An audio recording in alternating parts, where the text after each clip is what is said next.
Hello viewers, welcome to Shiva's world channel. இன்றைக்கி morning எங்கள் வீட்டில் பிரேக்ஃபாஸ்ட் என்னென்னு பார்த்துடலாம் வாங்க.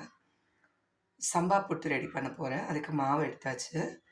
அதில் தேவையான அளவு உப்பு போட்டாச்சு, சால்ட் ஆட் பண்ணியாச்சு.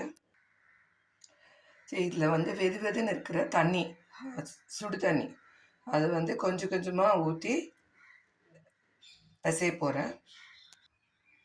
பாருங்கள், மாவில் கட்டி விழாமல் இந்த மாதிரி இருக்கணும்.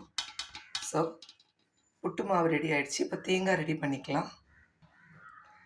தேங்காய் துருவி எடுக்கிறதுக்கு முன்னாடி புட்டு பானையை அடுப்பில் வச்சிடலாம். தண்ணி கொஞ்சம் சூடாகட்டும். அதுக்குள்ளேயும் தேங்காய் துருவி எடுத்துக்கலாம். தேங்காய் துருவி எடுத்தாச்சு. இப்போ பாருங்க, புட்டுக்குழலை ஃபில் பண்ணலாம். ஃபஸ்ட்டு தேங்காய் போட்டுடலாம்.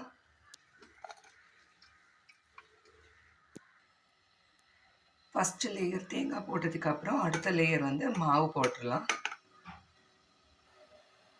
திருப்பியும் நெக்ஸ்ட் லேயர் என்ன பண்ண போகிறோம், தேங்காய் போட போகிறோம். அடுத்து மாவு. பாருங்கள், ஃபைனல் லேயர் தேங்காய் போட்டாச்சு.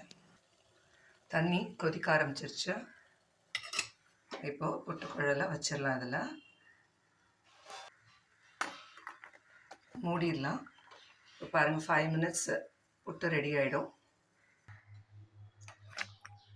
புட்டு ரெடி ஆகிடுச்சு. பாருங்கள்,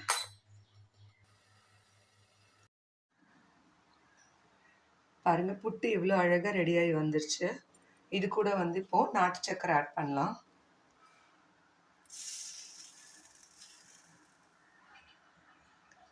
நேந்திரம்பழம் ரெடியாக இருக்கு. இந்த நேந்திரம்பழத்தோட புட்டு நல்லா பசைஞ்சு சாப்பிட்லாம். செம்ம ஹெல்த்தியான ஃபுட்டு கூட இது. ஸோ இன்றைக்கி மார்னிங் எங்கள் வீட்டில் பிரேக்ஃபாஸ்ட் ஹெல்த்தியான சம்பா புட்டு வித் நேந்திரம்பழம். இந்த வீடியோ உங்களுக்கு பிடிச்சிருந்ததுன்னா மறக்காமல் ஷிவாஸ் வேர்ல்ட் சேனலை லைக் பண்ணுங்கள், கமெண்ட் பண்ணுங்கள், சப்ஸ்கிரைப் பண்ணுங்கள். நெக்ஸ்ட் வீடியோவில் உங்களை மீட் பண்ணுறேன். தேங்க்யூ.